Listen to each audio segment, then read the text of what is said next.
আসসালামু আলাইকুম, welcome back to my channel cooking by Sara. আজকে আমি আপনাদেরকে রেডিমিক্স হালিম দিয়ে পারফেক্ট হালিম তৈরি করে দেখাবো। হালিম রান্না করার জন্য এখানে আমি নিয়েছি 1 প্যাকেট রাঁধুনি হালিম মিক্স। এখানে একটি প্যাকেটে আছে ডালের মিশ্রণ এবং অন্যটিতে আছে মশলা। ডালের প্যাকেটটি কেটে একটি বাউলে নিয়ে নিচ্ছি। তার সাথে 3 কাপ পরিমাণ গরম পানি দিয়ে ভালো করে মিক্স করে 2 ঘন্টার জন্য সাইডে রেখে দিব। প্যানে পরিমাণ মতো তেল দিয়ে এবং 1 কাপ পেঁয়াজ কুচি দিয়ে গোল্ডেন ব্রাউন হওয়া পর্যন্ত ভেজে নিব।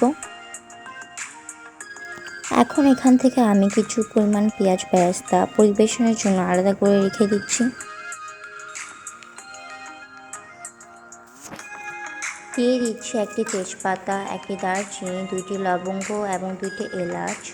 তার সাথে দিয়ে দিচ্ছি 4 টেবিল চামচ পেঁয়াজ বাটা, 3 টেবিল চামচ আদা বাটা এবং 2 টেবিল চামচ রসুন বাটা। তার সাথে আধা চা চামচ ধনে গুঁড়ো, আধা চা চামচ মরিচ গুঁড়ো এবং আধা চা চামচ হলুদ গুঁড়ো। সেই সাথে হালিম মিক্সের যে মশলাটা আছে সেখান থেকে আমি মশলা দিয়ে দিচ্ছি।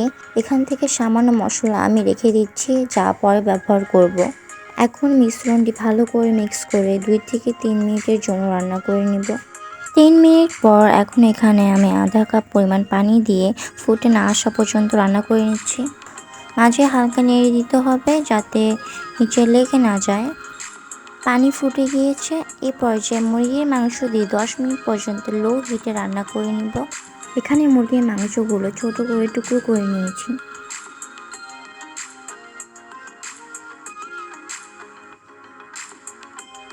দশ মিনিট পর এখানে দিয়ে দিচ্ছি ভিজিয়ে রাখা ডালের মিশ্রণ এবং তার সাথে 4 কাপ পরিমাণ পানি এবং সামান্য লবণ। যেহেতু রেডিমেড হালিম মিক্সে অলরেডি লবণ আছে, তাই বেশি লবণ ব্যবহার করার কোনো প্রয়োজন নেই। এখন ভালো করে মিক্স করে ঢেকে আধা ঘন্টা পর্যন্ত মিডিয়াম হিটে রান্না করে নিচ্ছি এবং মাঝে মাঝে ভালো করে নেড়ে দিতে হবে, নয়তো ডাল নিচে লেগে যাবে। আধা ঘন্টা পর আমার ডাল সিদ্ধ হয়ে গেছে। এখন এখানে আমি হালিমের বাকি মশলা দিয়ে নেড়ে 10 মিনিটের জন্য লো হিটে রান্না করে নিচ্ছি।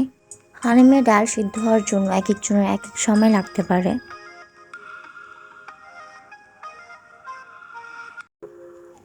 হালিমে দেওয়ার জন্য নিয়ে নিচ্ছি কিছু পুদিনা পাতা, তার সাথে লেবু,